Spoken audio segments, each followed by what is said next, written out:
Let's continue from where we left off last time. Last time, we talked about how Martyr Wang Wei, piloting our J-8 fighter jet, collided with the Americans' most advanced electronic reconnaissance aircraft, the EP-3, bringing it down. We need to clarify one thing here. Back then, our official stance wasn't exactly like this. At the time, we said it was the Americans who caused the collision. Why did we say that back then? I think everyone understands. But it's not important now. It's been over 20 years. Some information from that time has already surfaced on the internet. For instance, before Martyr Wang Wei heroically sacrificed himself, he uttered a phrase full of courage. 81,192. Copy. I can't return to base. You all continue forward. You can imagine, when he said those words, he had already decided he wouldn't be coming back alive. If you've ever flown, you'll know that up in the sky, you feel very small. The sensation of being neither connected to the heavens above nor the earth below can induce a deep sense of fear. At that time, on his left side was the Americans' EP-3 reconnaissance aircraft, 35 meters long with a wingspan of 30 meters. That's a huge, colossal object. To give you an idea, let's compare it to a residential building. A single floor of a residential building is about 3 meters. So 35 meters is over 11 stories high. Now imagine being up in the sky, not connected to the heavens above or the earth below, and on your left side, there's this colossal object as tall as an 11-story building. The amount of determination it must have taken to crash headfirst into it is unimaginable. Some people ask why Wang Wei didn't eject. Does that mean the ejection seat in our J-8 isn't good? Let me explain the situation. Given the small size of the J-8, in high altitude and high speed conditions where the speed is about 300 meters per second, there was simply no chance to eject. The aircraft disintegrated instantly. So, when Martyr Wang Wei said those words, he had already embraced the certainty of death. What kind of power can make a person give up their life to accomplish something? I think some people will never understand. True heroes consider whether this nation will continue to exist, whether this civilization will endure, and whether their descendants, 100 years from now, will be able to stand tall and face the world. These things are completely beyond the understanding of those who are self-serving and only care about their own interests. Those who genuinely love the military are patriots. They all possess a patriotic soul. Why do I say this? Think about it. Why are people interested in the military or in current affairs? Isn't it because they hope our country will become stronger? People like that can't be bad. Their character is definitely positive and full of energy. So, no matter if you're a sports fan or any other kind of fan, being a military enthusiast is unmatched. Let's continue. After the collision, the American EP-3 reconnaissance aircraft was forced to land at our Lingshui Airport in the South China Sea. This plane had 24 crew members on board. After the collision, the crew members immediately panicked because they knew they couldn't make it back. They were sure to be captured. Many years later, the captain of the EP-3 reconnaissance aircraft, Osborne, recalled that they had never been trained on what to do if their plane was hit and had to make an emergency landing. They also knew that if this early warning aircraft fell into Chinese hands, it would definitely lead to a security breach. After all, the EP-3 was the world's most advanced electronic reconnaissance aircraft, and its core secrets were on board. Osborne recalled that during the forced landing, the shaking was extremely violent because the front of the plane was gone. Of the 24 crew members, anyone who could still move was tearing up all the paper documents they had by hand. They were smashing their laptops on the ground with all their might, but it was useless. They only managed to break the outer casings. Why? Military laptops are not the same as ours. They're incredibly durable. Some crew members even took a fire axe and started hacking at the electronic equipment. However, they might have hit some wires, causing a lot of sparks that ended up burning the person holding the fire axe. So, the EP-3's internal electronic equipment was miraculously preserved. After the forced landing at Lingshui Airport, our troops immediately surrounded the American crew. According to Osborne's recollection, the Chinese soldiers at the time were armed with Type 81 rifles. Knowing they couldn't escape, the Americans voluntarily opened the hatch, raised their hands above their heads, and exited one by one in an orderly fashion. We then separated and detained the 24 crew members. You might wonder why we did that. When the US first heard that their plane had been hit and made an emergency landing in China, Their initial reaction was to immediately dispatch Navy SEALs to Hainan to rescue the 24 crew members. This would be a special operations mission. However, this suggestion was later rejected by the Pentagon. There were some sensible people at the Pentagon who said, "That's China, not Africa or Somalia. You want to parachute into Chinese territory for a special operation. You need to understand that the combat capability of each Chinese soldier is not inferior to our Navy SEALs. Sending special forces to China would be like sending lambs to the slaughter." At that time, the Americans demanded that we release their people and insisted that we must not touch or even look at their P-3. They claimed that their plane was their territory and asked us not to violate it. At first glance, this might sound reasonable. There's a rule in international law about this, but when you think about it, it doesn't make sense.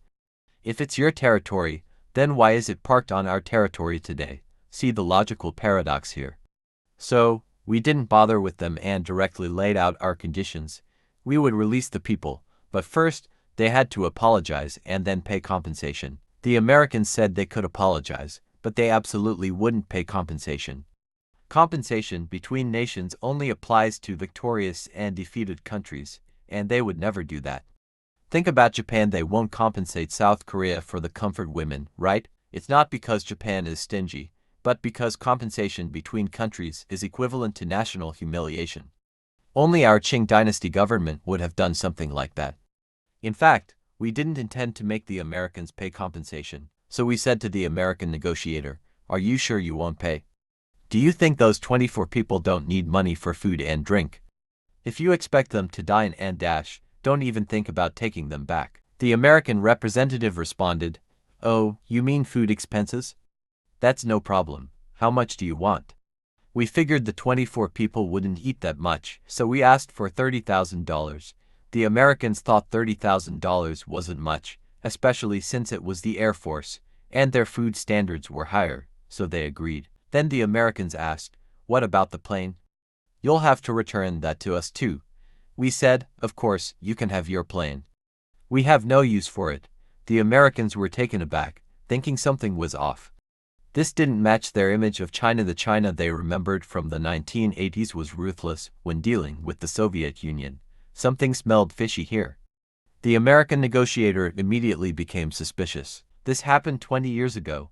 It's said that after the American negotiator returned, they immediately held a meeting and even hired China experts to figure out what we were up to.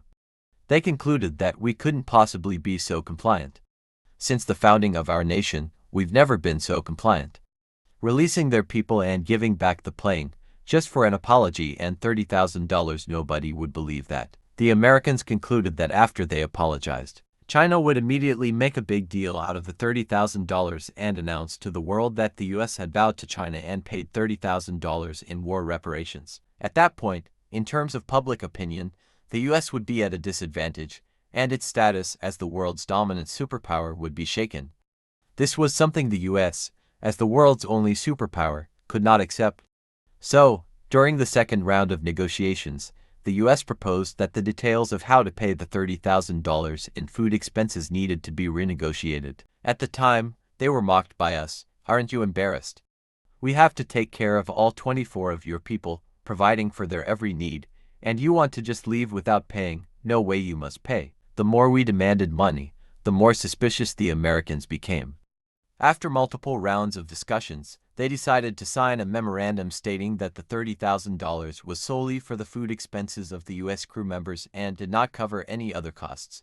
The U.S. also refused to pay any additional expenses.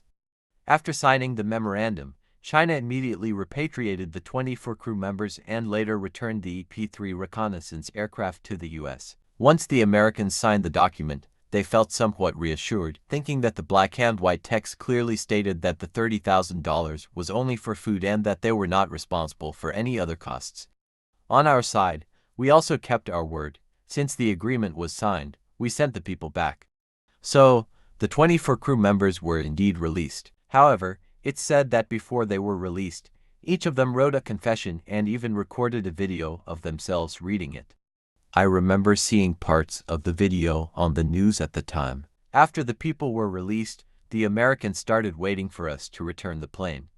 But even after 10 more days passed, reaching into May, there was still no sign of any action from us. The American representatives grew impatient and approached us again, asking, "When are you going to return the plane? Didn't we agree on this? Our transport ship is ready and can load the plane anytime." We looked at them in confusion, saying, "What ship? What loading?" The American representative's heart skipped a beat, and with a changing expression, they asked, "Of course, the P-3 electronic reconnaissance aircraft. Didn't we agree that you would return it to us?" "Our ship is ready," the Chinese representative, still puzzled, replied. "Yes, we are returning the P-3 to you, but why would it need to be loaded onto a ship? We can just mail it back to you." The American representative was shocked. "Are you serious? How can you mail such a large object?" The Chinese representative responded, "Of course, we can't send it as a whole. We've disassembled it and we'll send it to you in parts. That's how we usually handle logistics. You can reassemble it when it arrives, and we'll even throw in a set of wrenches for you." The American representative was stunned. "You disassembled it, that's our plane. Who gave you permission to do that?" The Chinese side was equally annoyed. "That's not right. We have a memorandum, remember? You only paid $30,000 for food expenses and agreed to bear no other costs. You didn't pay for shipping, so it's up to us how we send it back.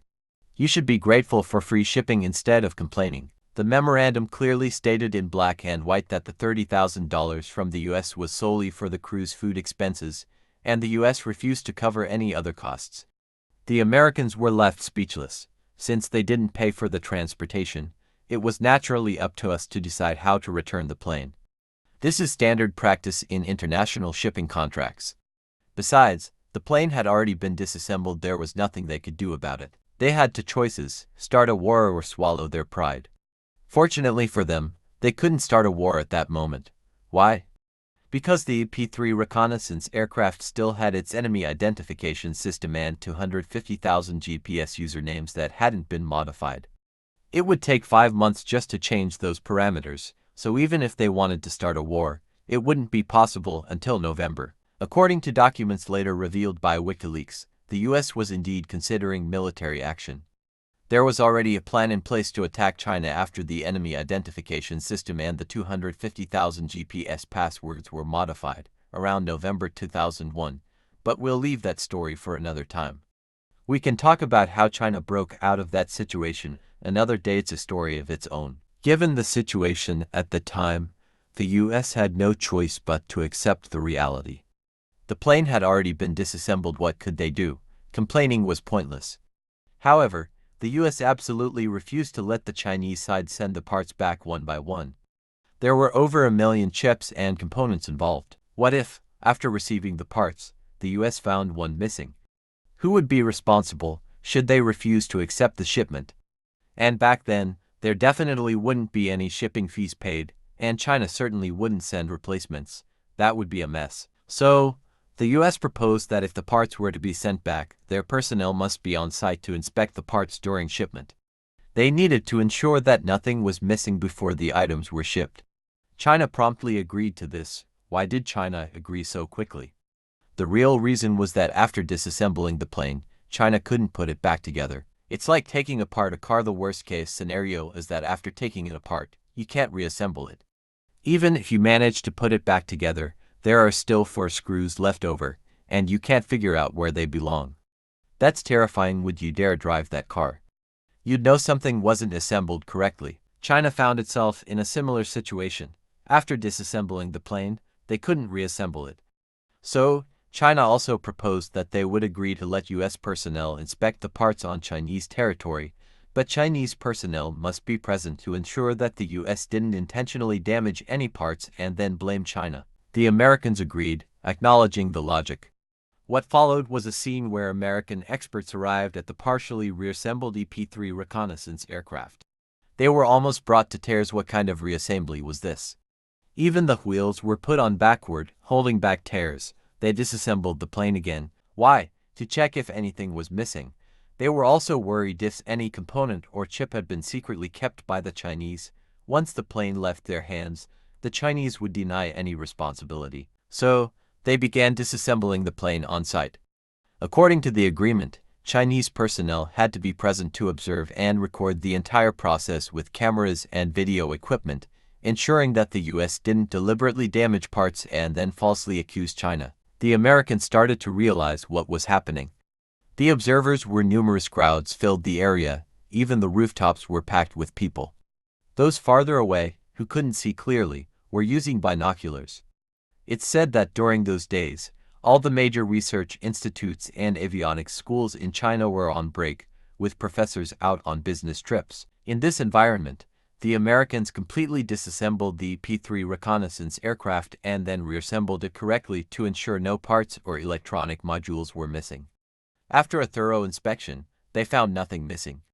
The plane was then disassembled into smaller pieces and transported back to the United States via a Russian An-124 transport plane, arriving at Dobbins Air Reserve Base in Georgia. Once the plane was back in the U.S., it was immediately reassembled and underwent a complete inspection. They discovered that at least 45 minutes of encrypted communications from the Chinese Navy had been lost. Moreover, the radio monitoring progress that had been collected over several months from various provinces in China was now worthless. The enemy identification system had been copied, and 250,000 GPS user passwords needed to be changed. The CIA assessed the level of information leakage from this incident as catastrophic. The content above does not contain any classified information. It is sourced from the PLA Daily * in April 2017 and some information from WikiLeaks. Just think about it, the EP-3 electronic reconnaissance aircraft is one of the most advanced electronic warfare weapons in the world, with only 11 units in existence. We took one apart and reassembled it, then watched as they disassembled and reassembled it again. This experience opened the door for our electronic warfare capabilities. However, our country's electronic warfare technology has not remained at the level of simply copying American techniques.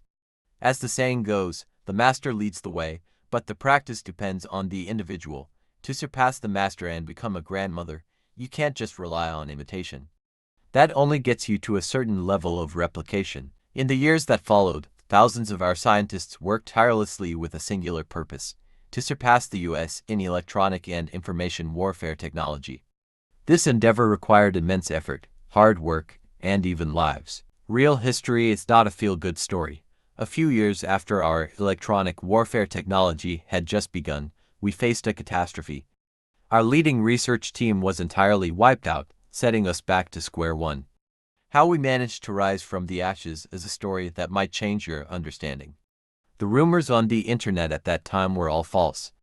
Please stay tuned, as the next installment will be even more intriguing.